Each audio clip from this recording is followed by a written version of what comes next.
Hello everyone and welcome to Chat with Nene Alice. If this is your first time of tuning into this channel, please don't forget to subscribe, don't forget to like, and don't forget to send your comments because together we can all improve on this channel.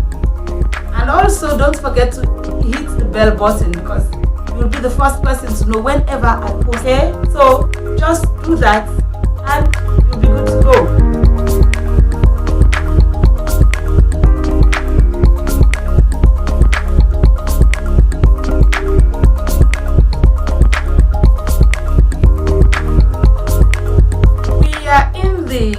Edition of what is assertiveness. We have talked about the definition of what it is to be assertive. We have talked about the various types of assertiveness, and I have also clearly explained what it is when they say this person is an assertive personality. Today we're looking at the common problems associated with being an assertive person. Of course, communicating assertively is not an easy task for most of us. At least not all the time and in every situation. Most of us have hard time communicating assertively because in one way or the other we are afraid so that people cannot misinterpret us. And we want to be nice to everybody. We communicate passively and just go with the flow because we are afraid that people will think badly of us or judge us if we express what we really want. Or because we don't want to deal with the drama and guilt that will go along with standing up for what you want.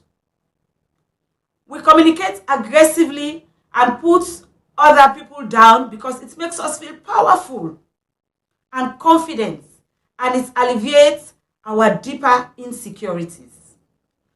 We communicate passive-aggressively because we want the satisfaction of expressing our anger or hurt without taking responsibility for or accepting the consequences of it.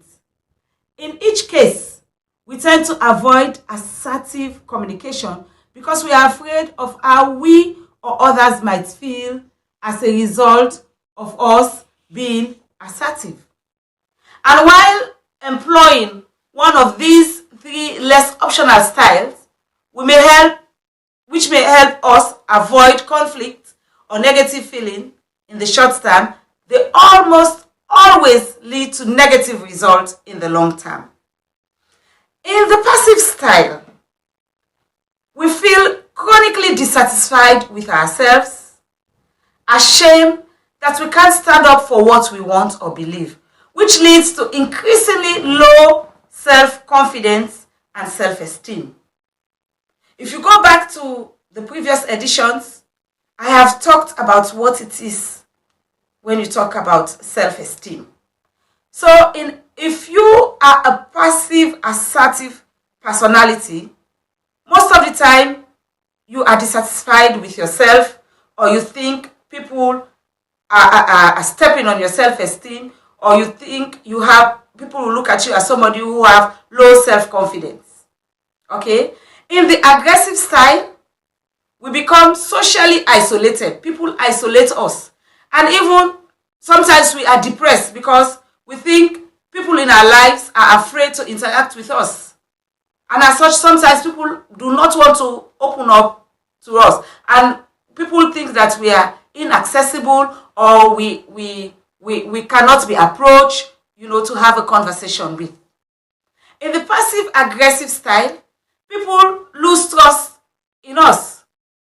Sometimes they even lose respect for us. Say, for example, if you don't have the boldness to say something to somebody, something that you don't feel comfortable about, you don't feel confident to talk about it, and you want to gossip it to somebody.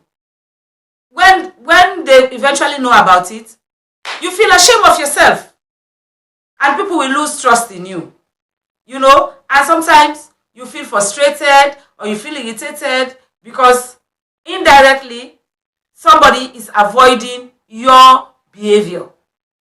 On the other hand, there is often temporal discomfort and blowback when we act or speak assertively. Speaking up for what we want produces anxiety and nervousness. At the first time, it's not easy. You know, you tend to, take a particular position when you want to be assertive. Sometimes you have anxiety in you and nervousness. Okay? Sharing how we really feel leaves us vulnerable and may expose our insecurities and fears sometimes. Taking responsibility for our actions is difficult and it requires a lot of work sometimes.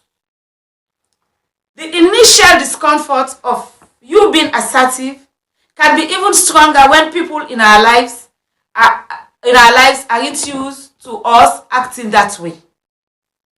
Okay? They've used to seeing this soft personality. They have been used to seeing you saying yes to everything, and all of that. Others may say or imply that you are a selfish personality by not going along with your request. Or our attempts of being more direct and respectful may be met with initial doubt or mistrust. Okay? But ultimately, the habit of communicating assertively brings a lot of respect because people know that you are somebody who expresses your views and who expresses you express your wishes and feelings, and you are very confident in doing that, and it leads to the best outcomes in the long term. Because building relationship, you want to be long-term relationship and not short-term relationship. But you should also be mindful that there are challenges with that. And I have given you all the challenges that are associated with the various types of assertiveness. So I want to stop here so that you can go, and digest what I have said and come back and let's continue with the remaining conversation on what it is to be assertive. Thank you, and I wish you a very good day. If this is your first time tuning into this channel, please don't forget to subscribe, don't forget to like, don't forget to comment, because together we can all improve on this channel. And also don't forget to hit the bell button because you'll be the first person to know whenever